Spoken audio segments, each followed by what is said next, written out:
जों खावलायनांगोन आरो बिथांमोना फासि मोननांगौ थैनांगौ खुलुमगोरबाय दिनैनि नैबे गवालपारा जिल्लानि सिङाव थानाय दरनै पाब्लिक डेभेलप फोथारावहाय जे मोनसे दुखु गोनां सान बे धरना हाबाफारिखौ दैदेनबाय थानाय गोनां आफादगिरि लोगोसे बेयाव उपस्थित बाहागो लानो हानाय दुलाराय बर' फरायसा आफादनि आफादगिरि मानगोनां दिपेन बर' बिथां लोगो आफादगिरि खोरोमदाव औवारि बिथां आरो बे दुखु सानाव बादायलायनाय हाबाफारियाव बयबो बाहागो लाफैनो हानाय मोनफ्रोमबो दरं गथ'नि दैदेनगिरि सिबिजाथाव नोंथांमोन आरो बे हाबाफारियाव बाहागो लाफैनो हानाय साफ्रोमबो रायजो राजा नोंथांमोन जोबोद दुखुनांथाव बाथ्रा बोथोरा गाज्रिब्लाबो दिनै नोंथांमोना बेवहाय बाहागो लाफैदों खारना मा आं बेखौनो सोंगोन माखासे दैदेनगिरि आरो माखासे रायजो राजा नोंथांमोननि गेजेराव जे दिनैहाय जोंनि दरं गथ'ना दिनै जिबाजि मोनसे हाबाफारि लादों थांनाय 3 तारिखनिफ्राय लानानै 17 तारिखसिम गेजेराव बे दुनिया हालामनि बादागारि गामिनि हिर'नाय खागलारिखौ माखासे मुस्लिम हारिनि दुथां आखुनि नखरफ्रा जेबायदि सानै बर' सिख्लाखौ रेप खालामदों आरो बेनि उनावहाय बे रेप खालामनायनि गेजेरजों सावरायनो थांनाय हिर'नमय खागलारिखौ दिनै जिबायदि अयथासारि दिनै दाख्लैफोरनानै बुथारदों बे बुथारनायनि गेजेराव नुजानाय गासैबो दरं गथ'फ्रा दिनै बयबो रेडि दंना गैया जुदि बयबो रेडि दंबा बयबो आखाइ खर आरो आंनिफ्राय जोबजासे जों बेबायदि खौसेथि थानो हाया जों थानांगोन जों थायोब्ला जाय बे ओनसोलनि बे दरनै ओनसोलनि साथाम दुथां जेरैहाय धनबीर आली तालुकदार बाहार आली रहमान आली बिथांमोना बे ओनसोलनि दुथां नामा बिथांमोना बे ओनसोलनि दादागिरि नामा बिथांमोननि थाखाय जों दिनै रेडि जानांगोन बिथांमोनखौ जों मालाबाबो बेफोरबायदिनिफ्राय जों खाबु होनो हानाय नङा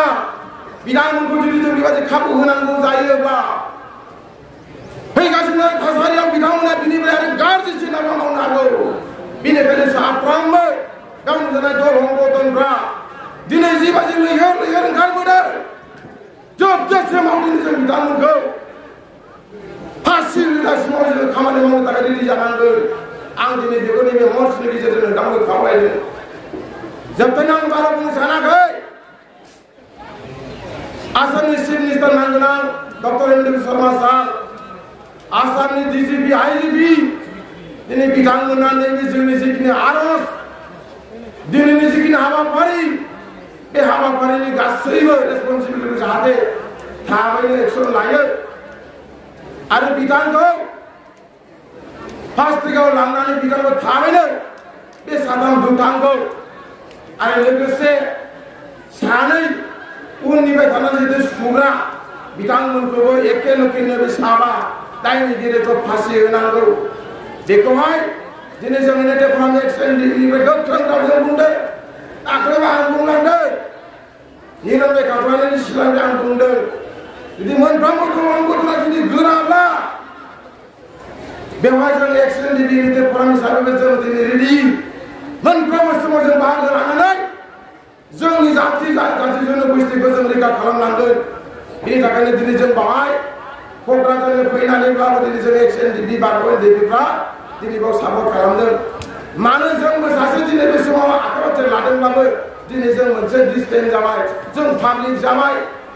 समाजनि जाथिनि जुदि माबाफोर उसुबिदा जादोंब्ला जोंहा बेवहाय माथो होनो हानाय मोनसे अधिकार फैबाय जोंनि डिसपेन्सार खालामनायनि नामाव दिनै जों पाब्लिक जाबाय जोङो समाजाखौ समाधान खालामनो लांफानो थाखाय जों दिनै रेडि जोबथारनायावहाय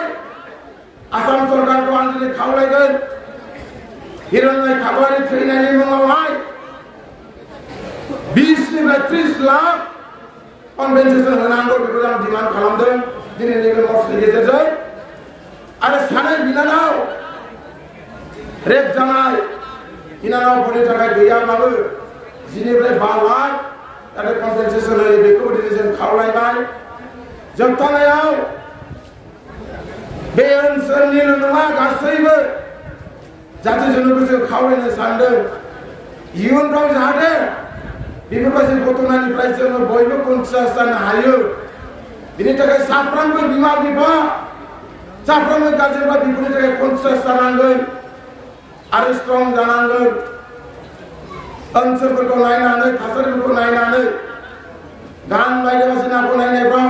जाहाथे थाब थाबैनो मोजां सहैनो हानाय मोनसे परिबेसखौ लायो जोबथानायाव बेखौनो खावलायदों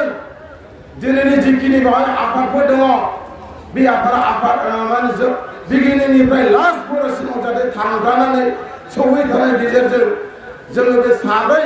बा साबा बिथांमोनखौ जाहाथे जोङो फासि अर्डार मोननो थाखाय जों खावलायनांगोन आरो बिथांमोना फासि मोननांगौ थैनांगौ बेखिनिखौ दिनै जोङो निफ्राय खावलायनाय थाबाय जोबथारनायाव फिनांगौ अनेक सिनाय बावनानै आंनि बुंनायखौ बेखिनि दोनथ'बाय थेंक इउ बिथांनिसिम बे समाव सिनायथि होनो सिगांदों बर'